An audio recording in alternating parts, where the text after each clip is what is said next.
لوگ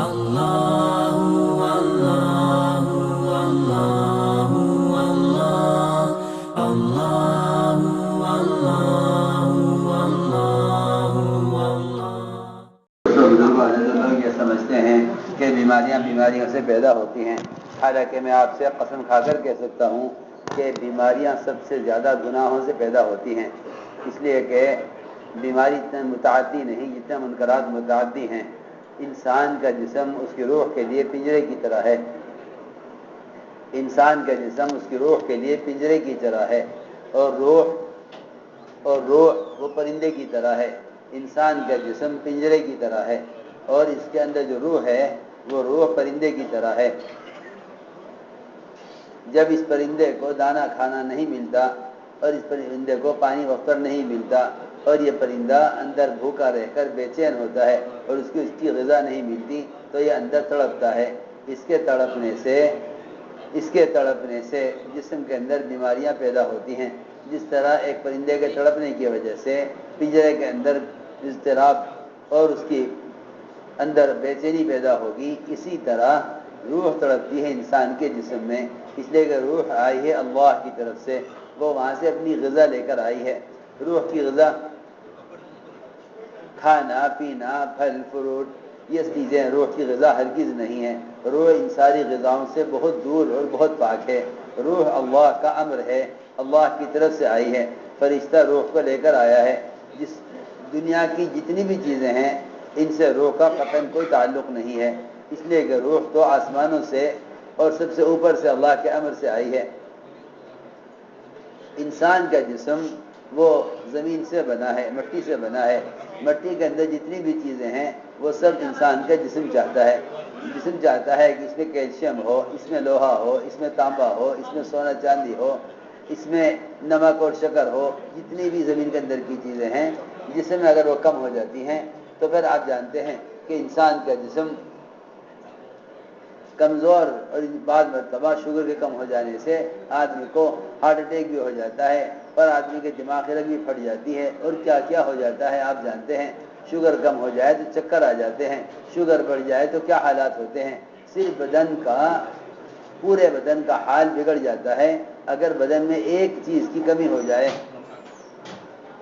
ایسے بھی حالات ہو جاتے ہیں بعض مرتبہ کہ اچھا خاصا آدمی خطرے میں آ جاتا ہے کہ وہ جسم میں فلاں چیز کی کمی ہو گئی، اچانک فلاں جسم میں فلاں چیز کی اچانک کمی ہو گئی۔ ایک صاحب مجھ سے کہنے لگے میں حالانکہ گرا نہیں، میرے چوٹ لگی نہیں، مگر گھر میں بیٹھے بیٹھے میری پیر کی ہڈی ٹوٹ گئی۔ ڈاکٹر سے کہا کہ اسے بھی کوئی ہڈی ٹوٹ سکتی ہے؟ اس نے کہا ہاں، جب کیلشیم کی کمی ہو جاتی ہے تو ہڈی ذرا سے اشارے سے ٹوٹ جاتی ہے۔ ذرا آپ میں کچھ کہنا چاہتا ہوں، جب بدن کو اس کی سے متعلق چیزیں نہیں ملتی اور بدن میں اس کی کمی آ جاتی ہے تو اس سے جسم کمزور ہو جاتا ہے اور جسم میں بیماری پیدا ہو جاتی ہے۔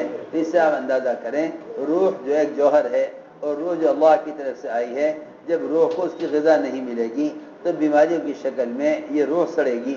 اس روح کی بیماریاں اور روح کا اضطراب جسم میں آئے گا۔ اس لیے میرے بزرگوں، دوستوں، عزیزوں، بیماریوں کو ختم کرانے، بیماری سے بچنے کے لیے یہ نہیں کہ آپ محض احتیاط ہی کر لیں، بلکہ یہ سوچو کہ بیماریاں آئیں کہاں سے ہیں۔ بیماریاں بیماری سے پیدا نہیں ہوتی بلکہ بیماریاں روح کے سڑنے سے پیدا ہوتی ہیں۔ جب انسان کی روح کو اس کی غذا نہیں ملتی تو پھر روح کی بیماریاں جسم کے اندر منتقل ہو جاتی ہیں۔ آدمی آنکھ سے نامحرم کو دیکھ رہا ہے، یہ روح جب سڑ گئی تو نظر نامحرم کی طرف اٹھی۔ جب آدمی کی روح سڑ جاتی ہے تو پھر اس کی شرمگاہ گناہ کے لیے استعمال ہوتی ہے، تو پھر آنکھ کے راستے سے آنکھ کی بیماریاں آتی ہیں اور شرمگاہ کے راستے سے شرمگاہ کی بیماریاں آتی ہیں، پھر کانوں کے راستے سے کانوں کی بیماریاں آتی ہیں، پھر ہاتھ پیروں کے راستے سے ہاتھوں پیروں کی بیماریاں آتی ہیں۔ یہ بیماری جتنی بھی ہیں ان سب کا تعلق مومن کے بدن کے غلط یا صحیح استعمال سے ہے۔ اگر بدن صحیح استعمال ہو رہا ہے تو روح کے کمالات جسم میں آتے ہیں۔ اگر روح کو اس کی غذا ملے اور روح صحیح استعمال ہو تو روح کے کمالات جسم میں آ جاتے ہیں، اور اگر روح غلط استعمال ہو اور روح کے تقاضے پورے نہ کیے جائیں تو پھر روح سڑتی ہے اور پھر اس کی گندگی کے اثرات جسم پر پڑتے ہیں۔ بس میں نے اس لیے عرض کیا کہ ہماری ساری نقل حرکت اس لیے ہے کہ منکر کرنے والوں کو، گناہ کرنے والوں کو گناہوں سے بچانے کی کوشش کرو، اس لیے کہ یہ موقع ہے، اس وقت دل نرم ہے، اللہ کے عذاب کی وجہ سے قلوب نرم ہوئے ہوئے ہیں، ہر ایک پوچھ رہا ہے مسئلے کا حل بتاؤ۔ یہ اس وقت موقع اس کا نہیں ہے کہ آپ دوائیں بتائیں، احتیاط بتائیں، اس وقت موقع اس کا ہے کہ لوگوں کو، اس وقت ساری دنیا کے ڈاکٹر، ساری دنیا کے سائنسداں، ساری دنیا کے سیاستداں، ساری دنیا کے عقل مند وہ اسباب سے بیماریوں کا مقابلہ کرنے کو بتلا رہے ہیں۔ وہ یہ تو بتا رہے ہیں کہ بیماری کیسے جاوے گی، یہ نہیں کوئی بتا رہا یہ بیماری کیسے آئی ہے۔ جس سے پوچھو وہ کہتا ہے فلاں ملک سے آئی، وہ کہتا ہے فلاں ملک سے آئی۔ آج کل ہر شخص دوسرے کو الزام دے رہا ہے، بیماری تیری وجہ سے آئی ہے، بیماری تیری وجہ سے آئی۔ اللہ کا تو کوئی ذکر ہی نہیں کر رہا، اللہ کا تو کوئی ذکر ہی نہیں کر رہا۔ جس کی زبان پر بھی دیکھو گے وہ ایک دوسرے کو الزام دے رہا کہ بیماری تجھ سے آئی ہے، وہ کرانی تجھ سے آئی ہے، وہ کہہ رہے بیماری فلاں سے آئی ہے۔ ایک سے جا کے بیچارہ مسافہ کرے تو سب کو بلا بلا کر پوچھے کس کس سے مسافہ کیا تھا، کہاں کہاں سے بیماری آئی ہے۔ یہ پاگل ہو جائیں گے، انہیں کہیں بھی بیماری کا سبب نظر نہ آئے گا۔ میں تمہیں یقینی باتیں بتا رہا، بیماری کا جب تک سبب گناہوں کو قرار نہیں دو گے اس وقت تک توبہ کی طرف نہ آؤ گے۔ بس دل سے اس بات کا یقین کر لو کہ ہر بیماری کا آنے کا سبب سب سے پہلے میرے بدن سے نکلنے والا گناہ ہے۔ یہ گناہ بدن سے جب گناہ ظاہر ہوتے ہیں تو باہر کی ساری فضا کو اتنا گندا کر دیتے ہیں۔ آپ جانتے ہیں کسی بھی شہر کا پولوشن اور کسی بھی شہر کی فضائی آلودگی جب ایک اپنی حد کو پہنچ جاتی ہے تو حکومت اعلان کر دیتی ہے کہ اب یہاں بیماریاں پیدا ہوں گی۔ کسی بھی شہر کی فضائی آلودگی اپنی انتہا کو پہنچ جاتی ہے تو لوگ کہتے ہیں کہ اب یہاں بیماریاں پیدا ہوں گی۔ اس سے ذرا اندازہ کرو، ایک بے نمازی کی نحوست 40 گھروں تک جاتی ہے، حالانکہ باقی جتنے 39 گھر ہیں سب نمازی ہیں۔ 39 گھر سب نمازی ہیں، مگر ایک گھر میں ایک فرد بے نمازی ہے۔ اس ایک بے نمازی کی نحوست کتنے گھروں تک جاتی ہے؟ 40 گھروں تک۔ ایک بے نمازی کی نحوست 40 گھروں تک جاتی ہے۔ ذرا اس سے اندازہ کر کے دیکھو کہ اگر ایک مسلمان نماز چھوڑتا ہے اور اس کی نحوست 40 گھروں تک جاتی ہے تو اس سے فضا کتنی گندی ہوگی اور اس سے کون کون سی بیماریاں پیدا ہوں گی۔ ذرا میں اور آپ اس بات کو بھی تو غور کریں کہ جتنی بیماریاں پھیل رہی ہیں یدی شکل میں بھی آ رہی ہیں، تم نے یہ کیوں طے کر لیا کہ بیماری سے بیماری آ رہی ہے، فلاں ملک سے بیماری آ رہی ہے؟ یہ کیوں نہیں سوچ رہے کہ ہم سے کون سا گناہ ہوا جس گناہ کی وجہ سے فضا اتنی متاثر ہو گئی کہ ہر آدمی کو بیماری لگ رہی ہے؟ میرے دوستو عزیزو، ذرا ہمیں غور کرنا چاہیے کہ جسمانی بیماری سے کہیں زیادہ گناہ اور منکرات یہ بیماریوں کو متعدی بنانے والے اور بیماری سے بیماری پیدا کرنے والے ہیں۔ بس یہ موقع ہے کہ ایک ایک کو دعوت دے کر منکر کے ماحول سے نکالا جائے۔ یہ موقع کام چھوڑنے کا نہیں، یہ موقع کام کرنے کا ہے۔ یہ موقع کام چھوڑنے کا نہیں، یہ موقع کام کرنے کا ہے۔ تمہیں جہاں تک ہو سکے اس وقت افراطی دعوت دو، ایک دوسرے کو استغفار پر، اللہ تعالیٰ سے معافی مانگنے پر، اور ہر ایک کو گناہوں پر اعتراف کرنے پر تیار کرو کہ ہر مسلمان اس وقت اپنے گناہوں کا اللہ سے اعتراف کرے، بجائے بیٹھ کر دنیا والوں کی باتیں کرنے کہ کیسے بیماری آئی، کیا حل ہے۔ اس وقت یہ سوچنے کی ضرورت ہے کہ اللہ رب العزت ناراض ہو کر اللہ تعالیٰ نے ایک وبا کو مسلط کیا ہے، تو یہ وبا ان لوگوں کو ہٹا دی جاتی ہے اور عذاب ان لوگوں سے ہٹا دیا جاتا ہے جو مسجدوں کو اعمال سے آباد رکھتے ہیں۔ تم جتنا بھی ہو سکے، ایک آدمی یا 2 آدمی، 4 آدمی اگر مسجد میں اس بات کی اجازت لے لو کہ بھئی ہم مسجد کو بند نہیں کرتے، ہاں ہم مسجد میں بھیڑ نہ کریں، اگر 2 آدمی بھی روزہ رکھ کر مسلسل اللہ تعالیٰ سے دعا مانگتے رہیں، مسلسل قرآن پڑھتے رہیں، کوئی ایک آدمی اگر مسجد میں آ جاوے تو اسے کلمہ سکھلا دیں، نماز سکھلا دیں، اور اس یقین کے ساتھ، روزے کے ساتھ اللہ کے گھر میں پڑ جاؤ، اے اللہ جب تک اس وبا کو دور نہیں کر دیتا ہم تیرے چوکھٹ کو چھوڑیں گے نہیں۔ میرے دوستو عزیزو، ڈاکٹروں کی بھی تو خوشامد لوگ کر رہے، تم اللہ کی خوشامد کیوں نہیں کر لیتے؟ سائنسدانوں کی بھی تو خوشامد لوگ کر رہے، تم اللہ کی خوشامد کیوں نہیں کر لیتے؟ جب معاملہ اللہ کے ہاتھ میں ہے تو مخلوق پر محنت کرنے سے عذاب کیسے ٹل جاوے گا؟ ہمیں چاہیے کہ مسجدوں میں کوشش کرو، میں نہیں کہتا کہ کسی قانون کا مقابلہ کرو، اگر قانون تمہیں مسجد سے روکنے پر آ گیا تو اللہ قانون کے مقابلے میں آ جائیں گے، مگر تم اس بات کی کوشش کرو کہ چاہے 2 ہی آدمی ہو روزے رکھ کر مسجد میں بیٹھ جاؤ۔ عورتوں کو چاہیے اپنے گھروں کے اندر روزے رکھیں۔ یہ موقع لایانی باتیں کرنے کا نہیں۔ اگر عذاب کے وقت میں لایانی باتیں کی جاتی ہیں یا عذاب کے آنے کے وقت میں عذاب کا مذاق اڑایا جاتا ہے یا عذاب کے آنے کے وقت میں اللہ تعالیٰ جن پر عذاب لائے ہیں ان کو غافل پاتے ہیں تو اللہ تعالیٰ عذاب کی مدت کو بڑھا دیتے ہیں۔ اگر اللہ تعالیٰ کسی عذاب کے لانے کے وقت غفلت پاتے ہیں ایمان والوں میں، یا جن پر اللہ تعالیٰ گناہوں سے ناراض ہو کر عذاب لائے ہیں، اگر ان کو عذاب کے وقت غافل پاتے ہیں، کیونکہ اللہ عذاب لاتے ہیں جگانے کے لیے، کسی کو ہلا ہلا کر بھی اٹھایا جائے اور وہ نہ اٹھے تو پھر اس کو سزا دی جاوے گی۔ اللہ رب العزت جو عذاب لاتے ہیں وہ جگانے کے لیے، متنبہ کرنے کے لیے، متوجہ کرنے کے لیے لاتے ہیں۔ اگر اس موقع پر اللہ نے ہمیں غافل پایا تو اللہ تعالیٰ کی ناراضگی بڑھ جائے گی۔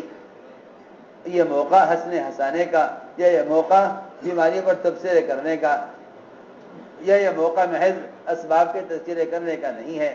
یہ موقع اس کا نہیں کہ بیماری کہاں سے آئی، یہ موقع اس کا ہے ہر شخص اپنے گناہوں کو یاد کرے۔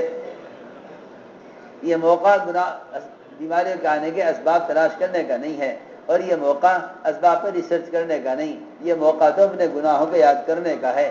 ہم سب مل کر اس بات کو غور کریں، اے اللہ میں نے کب کیا گناہ کیا، کب کیا گناہ کیا، اس بیماری کے آنے کا میرے کون سے گناہ سے تعلق ہے۔ بس اتنا تمہارے سوچتے ہی اللہ تعالیٰ جان لیں گے کہ یہ میرے بندے اپنے گناہوں سے توبہ کر کے میری طرف آنا چاہتے ہیں۔ اللہ رب العزت ساری رکاوٹیں اٹھا دیں گے، اور اللہ رب العزت اس وبا کو اس بندے کے اس ارادے پر ہی ختم کر دیں گے، اس لیے کہ جب بندہ گناہوں میں جری ہو جاتا ہے تو اللہ رب العزت بلا میں ڈال دیتے ہیں، اور جب بندہ گناہوں کا اعتراف کر لیتا ہے تو اللہ رب العزت بلاؤں کو ہٹا دیتے ہیں۔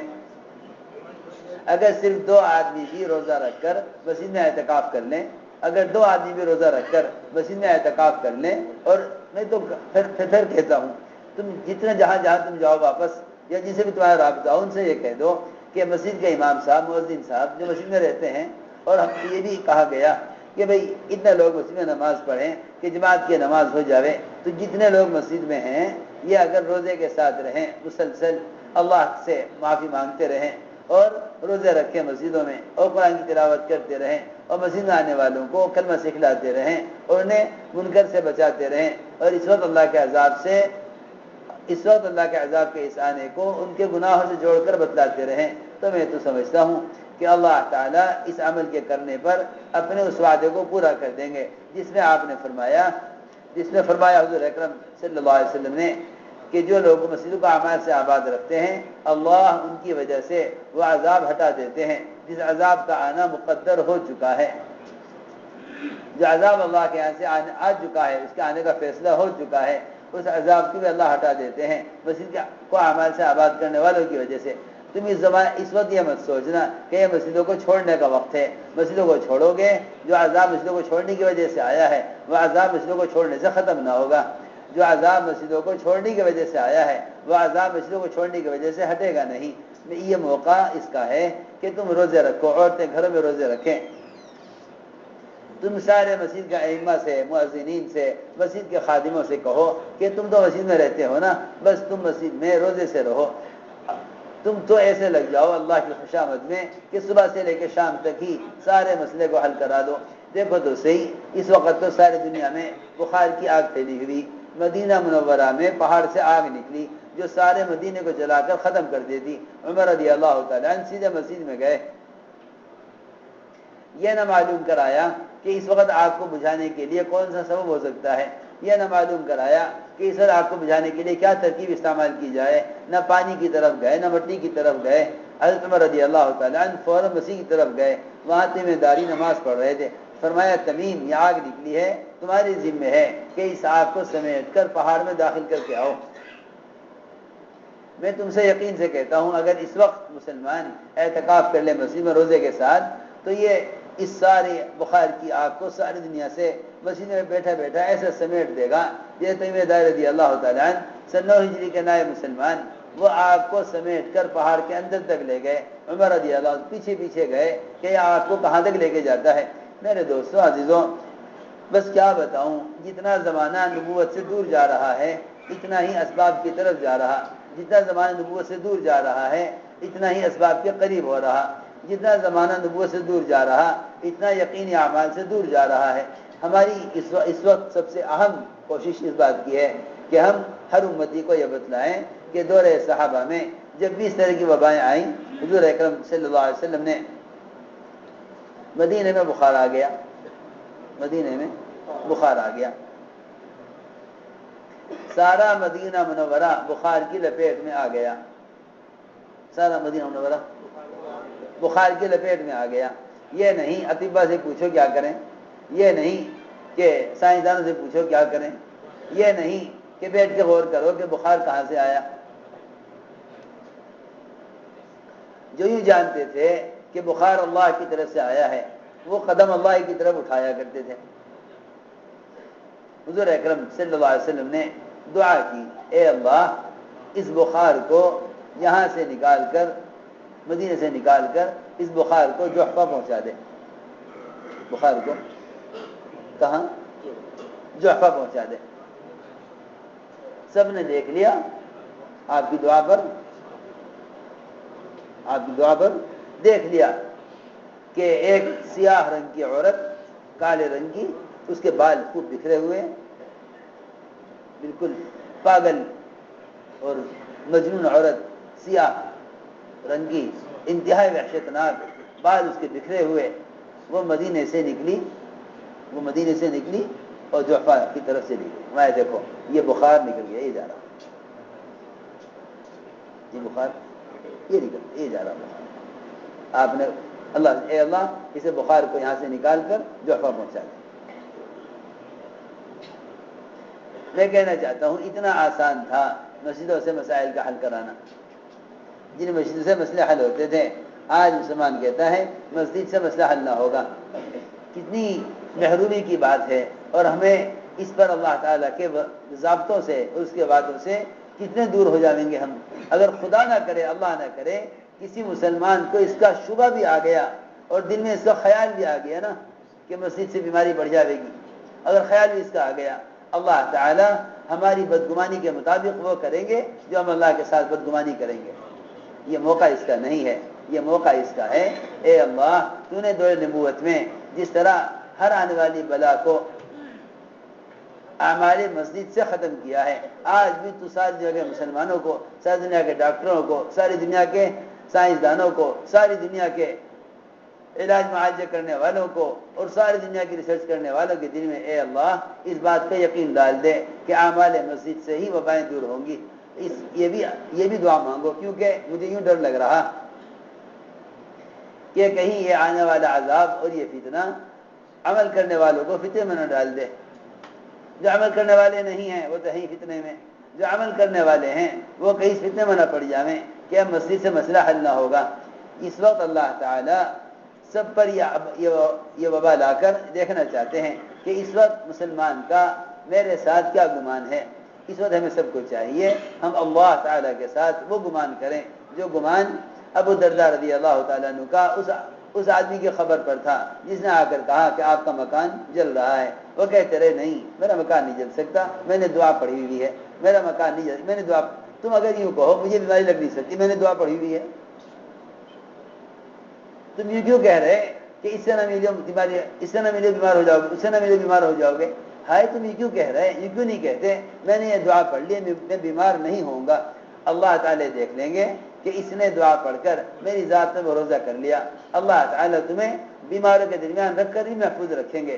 اور اگر تم نے یہ کہا کہ نہیں یوں ہو جائے گا، اللہ تعالیٰ بیماروں سے دور رکھ کر بھی بیماری پہنچا دیں گے۔ وہ تو یہ دیکھنا چاہتے ہیں کہ اس وقت کے حالات میں میرے بندوں کا اور ایمان والوں کا میرے ساتھ کیا گمان ہے۔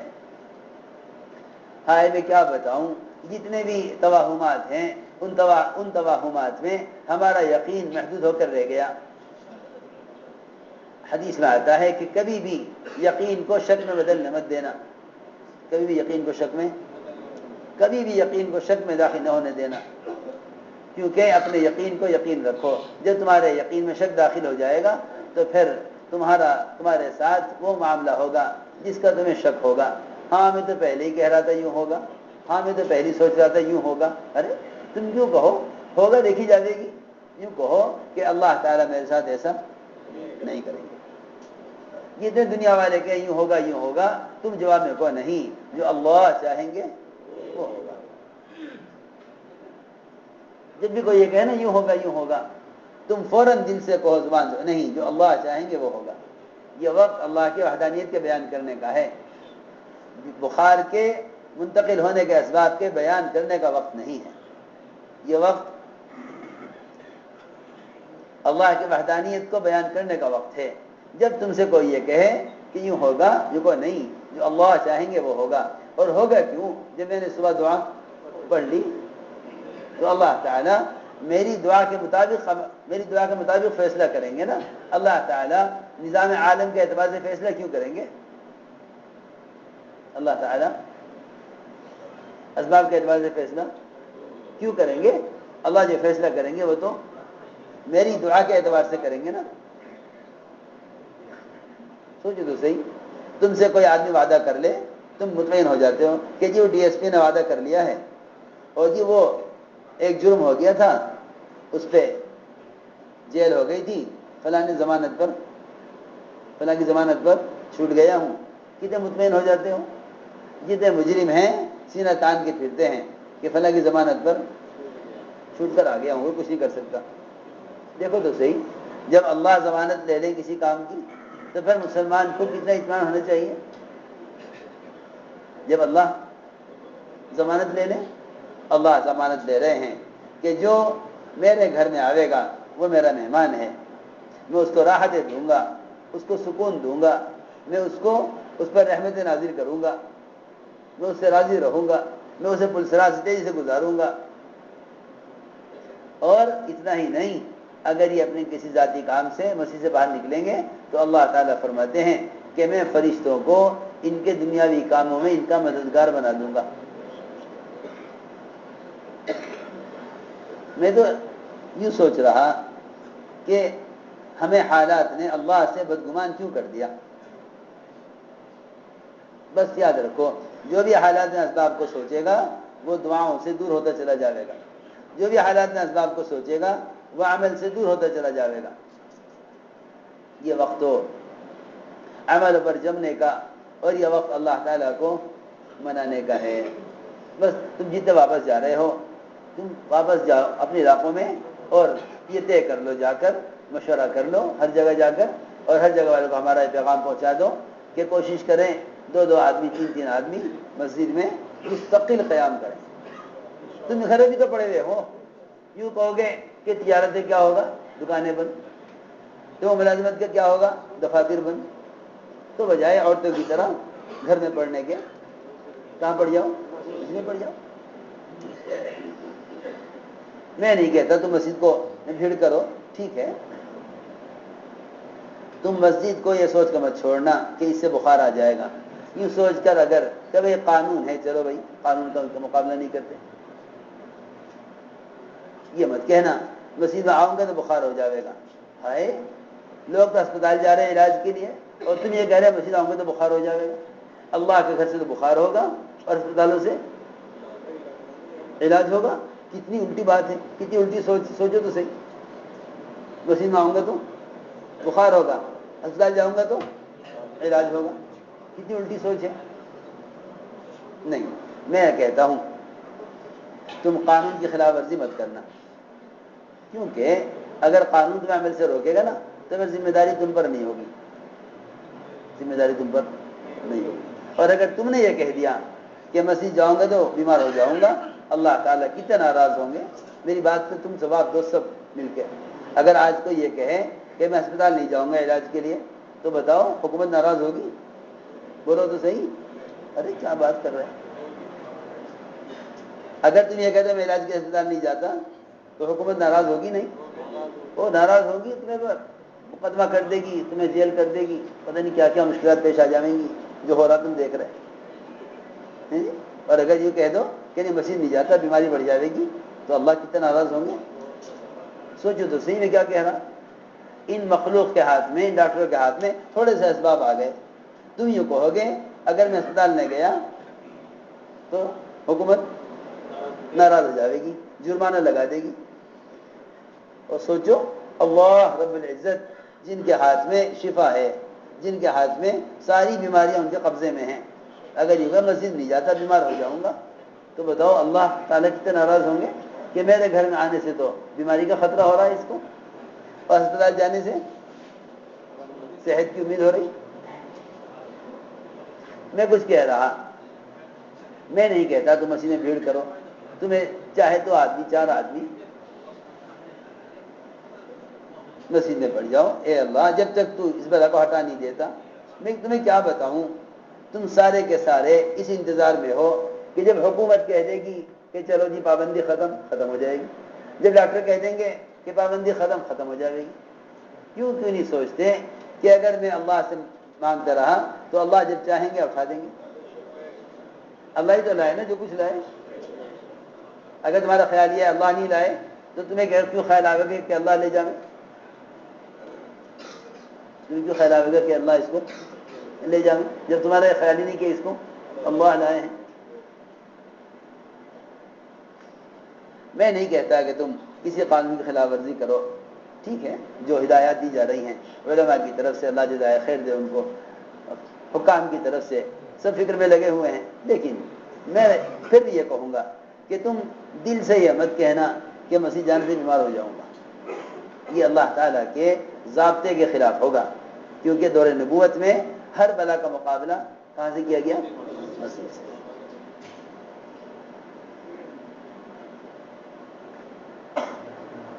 جب کفار مقابلے پر آتے تھے تو اللہ تعالیٰ آسمان سے فرشتے نازل کرتے تھے. ان فرشتوں کے نزول سے 2 کام ہوتے تھے. ایمان والوں کے دلوں میں سکون نازل ہوتا تھا، اور غیروں کے دلوں میں رعب پیدا ہو جاتا تھا. غیروں کے دلوں میں رعب پیدا ہو جاتا، کیونکہ اعمال دعوت اور عبادت یہ اور تعلیم کا حلقہ، چاہے تو اپنے گھر میں تعلیم کا حلقہ لگا لو، اس یقین کے ساتھ لگائیے تعلیم کا حلقہ گھروں میں. کیونکہ میں یہ دیکھ رہا کہ گھروں کے اندر عمومی طور پر لوگ بیماریوں کے تذکروں میں لگے ہوئے ہیں بجائے اللہ کے ذکر میں لگنے کے. منٹ کی خبریں چاہیے، منٹ کی خبریں چاہیے. میں تم سے کہتا ہوں جتنے تم واپس جا رہے ہو تم گھروں کے اندر اس یقین سے تعلیم کا حلقہ قائم کرو، گھروں میں اس یقین کے ساتھ کہ اس تعلیم کا حلقے کو فرشتے اپنے پروں سے آسمان تک گھیر لیں گے. صحیح حدیث ہے. اور اللہ رب العزت ان فرشتوں کے پروں میں رہنے سے اللہ ہم پر رحمتیں نازل کریں گے، ہماری تربیت کریں گے. اور مزید یہ ہے کہ ان فرشتوں کے پروں میں رہنے سے بیماریاں ساری کی ساری ختم ہو جائیں گی. تم اس وقت بجائے ظاہری نظام کو سوچنے کے فرشتوں کے غیبی نظام کو کیوں نہیں سوچتے؟ تم سارے جتنے بھی ہدایت دینے والے، واپسی کی بات کرنے والے، کیوں نہیں مجموع کو یہ بتاتے کہ اس وقت علم اور عبادت پر جمع ہونے کا موقع ہے، تاکہ وہ کام کرو زیادہ سے زیادہ جس سے فرشتوں کا نزول زیادہ ہو. جس سے فرشتوں کا نزول. تم اگر باتیں کرو گے دنیا والوں کی، تم باتیں کرو گے بخار کے آنے کی، تم باتیں کرو گے ان کے ہٹانے کے اسباب کی، اس پر فرشتہ کوئی بھی نہیں آنے کا. فرشتے کہیں پر اترتے ہیں؟ اللہ اکبر. ایک مرتبہ کہا یا ارحم الراحمین، فرشتہ 7ویں آسمان پہ تھا. ایک مرتبہ کہا یا ارحم الراحمین، فرشتہ آسمان دنیا پر پہنچ گیا. تیسری مرتبہ کہا یا ارحم الراحمین، تو فرشتہ گھوڑے پر سوار ہاتھ میں خنجر لیے ہوئے اس ڈاکو کو قتل کرنے کے لیے آ گیا، جو ڈاکو قلی کو قتل کرنا چاہتا تھا. 3 مرتبہ یا ارحم الراحمین کہا، 3 مرتبہ یا ارحم الراحمین. اس ساری دنیا کے مسلمان ان اسباب کو پکار رہے یا ان لوگوں کو گالیاں ملامت کر رہے جن کے سمجھتے ہیں کہ ان کے ذریعے سے بیماری آئی ہے۔ یہ وقت تو میرے دوستوں عزیزوں اللہ کو یاد کرنے کا ہے۔ بس اس لیے کہہ رہا گھروں میں تعلیم کا حلقہ قائم کرو۔ تم باہر نکل سکتے گھروں میں کرو عمل۔ اللہ تعالی دعوت اور عبادت میں رکاوٹ لا کر یہ دیکھنا چاہتے ہیں کہ اس وقت میرا بندہ ان رکاوٹوں سے پریشان ہے یا بے فکر ہے۔ اگر پریشان ہے تو اللہ تعالیٰ سمجھ لیتے ہیں کہ یہ ان میں عمل کی رغبت ہے، ان میں عمل کی، اور اگر دیکھتے ہیں کہ یہ اس وقت بے فکر ہو کر بیٹھ گیا کہ جی وہ مسجد تو جا ہی نہیں رہے ہیں، پڑھ لیں گے نماز جب پڑھیں گے، اپنی پڑھنی ہے پڑھ لیں گے جب پڑھیں گے، نہیں، تم وہ سارے اعمال گھروں میں کرو جو سارے اعمال مسجد میں کرتے ہو، تاکہ اللہ تعالیٰ کی طرف سے فرشتوں کا نزول ہو۔ جتنا اس وقت تم فرشتوں کے نزول والے اعمال کرو گے نا، اللہ رب العزت اس سے سارے ماحول کو اللہ تعالیٰ بدل دیں گے۔ ٹھیک ہے نا؟ بس ایک تو واپس جانے والے اس کا عزم کریں کہ اپنے گھروں کے اندر یہ اعمال قائم کریں۔ تمہیں خبریں مایوس کرتی رہیں گی، اور اس مایوسی کا علاج اس وقت اللہ کے وعدوں کے تذکرے کرنا اور اللہ کی ذات عالی سے ہونے کو بیان کرنا، اس وقت اس کی ضرورت ہے، ورنہ تمہیں خبریں مایوس کرتی رہیں گی۔ تمہیں جو لوگ اللہ کو نہیں جانتے انہیں کسی مسئلے کا حل نظر نہیں آتا، کسی مسئلے کا حل ان کو نظر نہیں آتا۔ بس یہ عزم کر لو کہ انشاءاللہ ہمیں واپس جا کر اپنی مسجدوں میں اعتکاف، میں نہیں کہتا کہ تم 10-20 آدمی اعتکاف کرو مسجد بھرو، نہیں، اگر یہ ہدایات ہیں تو ہمیں اس کا اہتمام کرنا چاہیے، اور 2 آدمی یا 3 آدمی مسجد میں عمل جاری رہے، اور مسجد میں اعتکاف اور قرآن کی تلاوت اور دعاؤں کا اہتمام مسلسل جاری رہے۔ اللہ رب العزت اس کے ذریعے سے عذاب کو ہٹا دیں گے، کیونکہ آپ کیسی بھی وبا آ جائے، کیسے بھی حالات آ جائیں، آپ اس حدیث کا انکار کبھی نہیں کر سکتے جس میں فرمایا کہ جو مسجدوں کا اعمال سے آباد رکھتے ہیں اللہ ان کی وجہ سے وہ عذاب ہٹا دیتے ہیں، یہ عذاب کا آنا مقدر ہو چکا ہے۔ بس یہ موقع اس حدیث کے بیان کرنے کا ہے، جتنا ہو سکے اتنا کرو۔ میں نہیں کہتا کہ قانون خلاف ورزی کرو، لیکن تم کام چھوڑ کر بیٹھ جاؤ کہ جی ابھی تو ہم انتظار کر رہے ہیں، جب عمل کا کرنے کا وقت آئے گا جب کریں گے، نہیں۔ اللہ تعالیٰ ایسے لوگوں کو نہ کرنے والوں میں شمار کرتے ہیں، جو عمل کو چھوڑ دیتے ہیں بالکل راستہ کھلنے کے انتظار میں، اللہ تعالیٰ ان کو شمار کرتے ہیں کن میں؟ عمل نہ کرنے والوں میں بہت اہم بات عرض کر رہا ہوں۔ ہاں، جو لوگ اتنا کر لیتے ہیں جتنا کر سکتے ہیں تو اللہ تعالیٰ ان کو عمل کرنے والے بھی مان لیتے ہیں، اور اللہ ان کے ذریعے سے راستے کھول بھی دیتے ہیں۔ ٹھیک ہے نا؟ ایسے کریں گے انشاءاللہ۔